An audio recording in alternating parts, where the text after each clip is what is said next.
Hello, my friend. Welcome to this video. Today we're going to talk about something that every English learner has felt at some point, learning vocabulary and forgetting it. Maybe it has happened to you too. You learn a new word, you repeat it, you write it down, you feel good, but after a few days, it's gone. You can't remember it. And you feel frustrated. You ask yourself, why can't I remember the words I learn? If that sounds like you, don't worry. You're not alone. This is a common problem. But the good news is, there's a better way to learn vocabulary. And that's what this video is all about. I'm going to share with you simple, smart, and powerful ways to help you remember English words longer and use them with confidence. We'll go step by step. No difficult theory, just real tips that work. And if you stay until the end, you'll understand not only how to learn new words, but also how to make them stay in your memory and become part of your English forever. So are you ready? Let's begin. Part 1. Don't just read. Use the word. When most people learn a new word, they look at the meaning, maybe write it down once or twice, and move on. But that's not enough. Our brain doesn't remember words that we only see or read. To remember a word, we have to use it, not just once, but many times.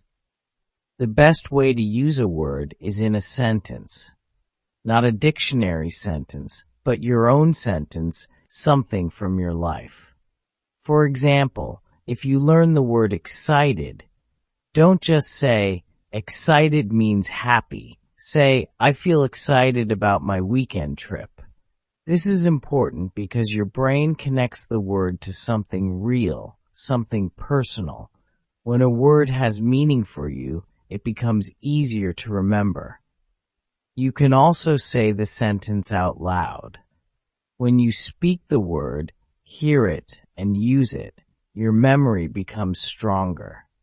If possible, use the word in a short conversation with a friend, a language partner, or even just talking to yourself. You can say, today I learned the word excited, and I feel excited to learn more English.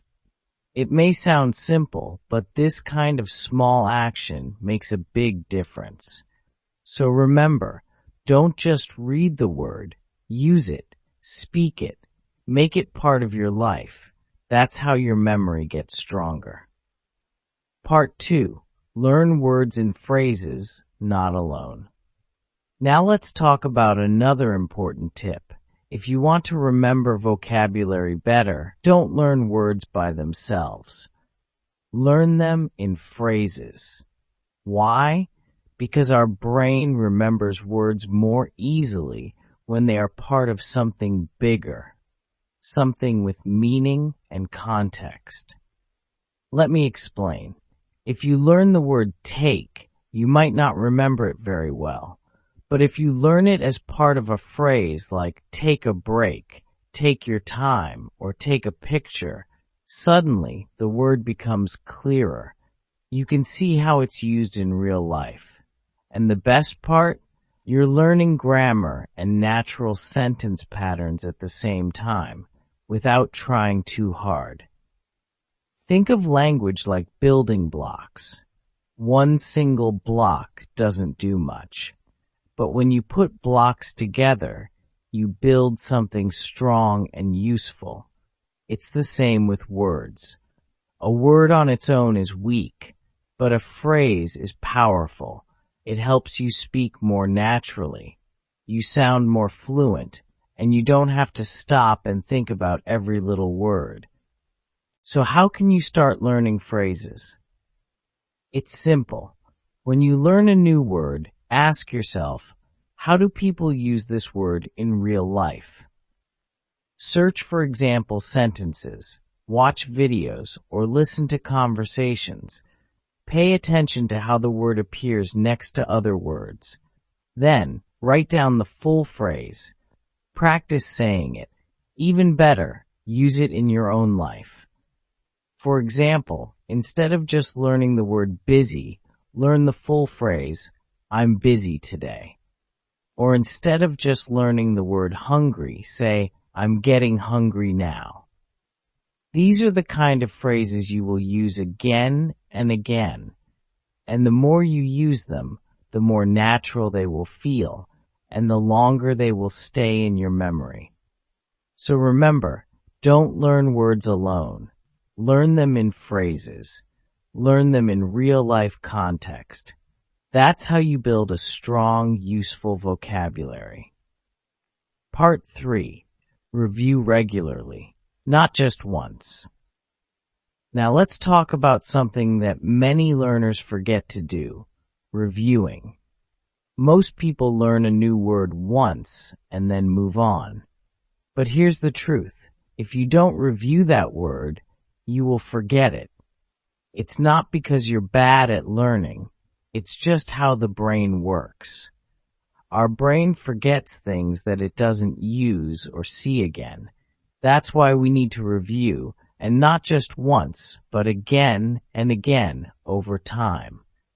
There is a method called spaced repetition. It means you review a word after 1 day, then 3 days later, then a week, then 2 weeks, and so on. You don't have to study the word every single day. You just review it at the right time, before your brain forgets it. This method is powerful.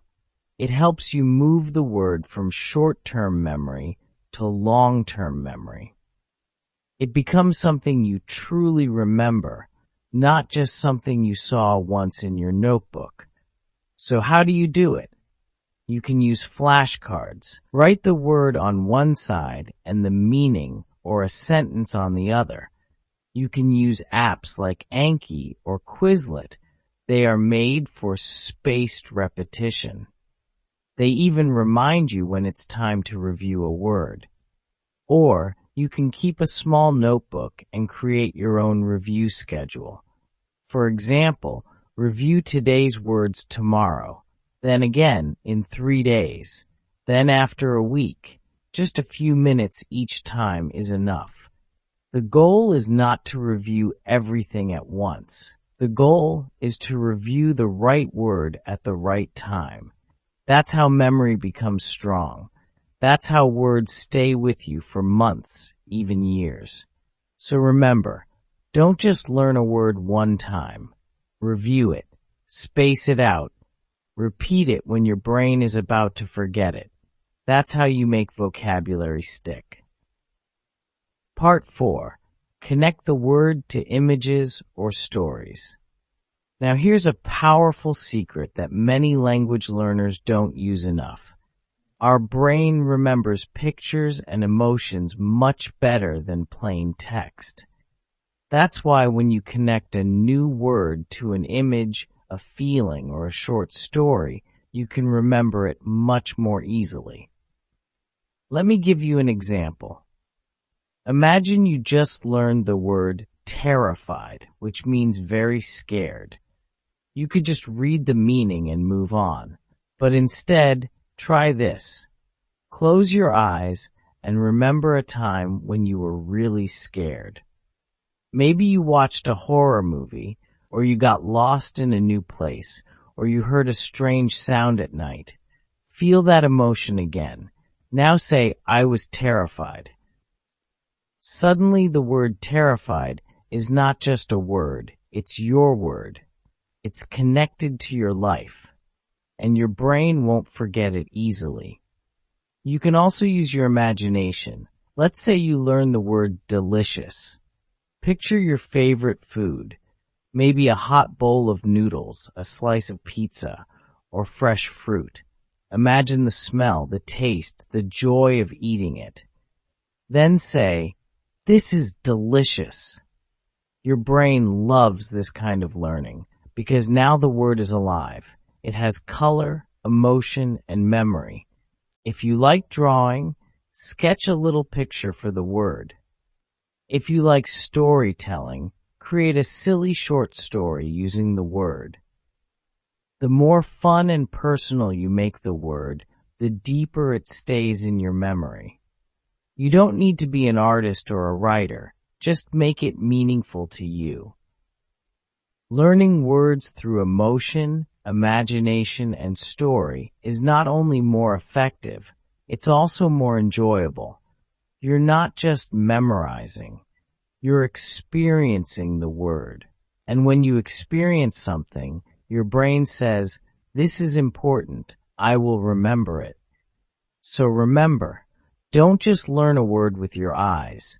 Learn it with your heart, your memory, your imagination. Make it real. Make it yours. Part 5. Don't learn too many words. Learn the right way. Now here's something important that many people get wrong when learning vocabulary. They try to learn too many words at once. Maybe 20, 30, even 50 words in one day. At first, it feels exciting. You feel like you're making fast progress. But after a few days, you realize you don't remember most of them. They just disappear, and you feel disappointed. Let me tell you this. It's not about how many words you learn. It's about how well you remember and use them. It's better to deeply understand and remember 5 words than to forget 50. Think of vocabulary like building a house. If you put 100 bricks on top of each other without support, the house will fall. But if you place each brick carefully with time and attention, you build something strong. So don't rush. Slow down. Choose quality over quantity. Focus on 5 to 10 useful words or phrases a day. Learn them deeply. Use them in your own life. Make sentences. Say them out loud. Review them again. Feel them. Connect with them. That's how real learning happens. Also, make sure the words you learn are words you need. If you don't use a word in your daily life, you will probably forget it. But if a word is useful for your job, your hobbies, your conversations, it will stay with you longer. So be smart. Learn words that matter to you. And finally, be patient. Language learning takes time. It's not a race. Some days you will remember more, some days less. That's normal. The key is to keep going. Keep showing up, keep reviewing, keep speaking, and little by little, your vocabulary will grow, not only in your mind, but also in your mouth. You will be able to speak more, express more, and understand more. So remember everything we talked about today. Don't just read, use the word. Learn words in phrases, not alone. Review often, using spaced repetition. Connect words with images, feelings, and stories. And most of all, learn fewer words, but learn them better. If you do these things, you will remember more vocabulary, speak with more confidence, and enjoy the learning process so much more. Thank you for being here with me today. Keep learning, keep practicing, and never stop believing in yourself. You are not just learning English, you are building your future, one word at a time. If you found this video helpful and meaningful, don't forget to like and subscribe so you won't miss the next ones. Thank you, and see you in the next video.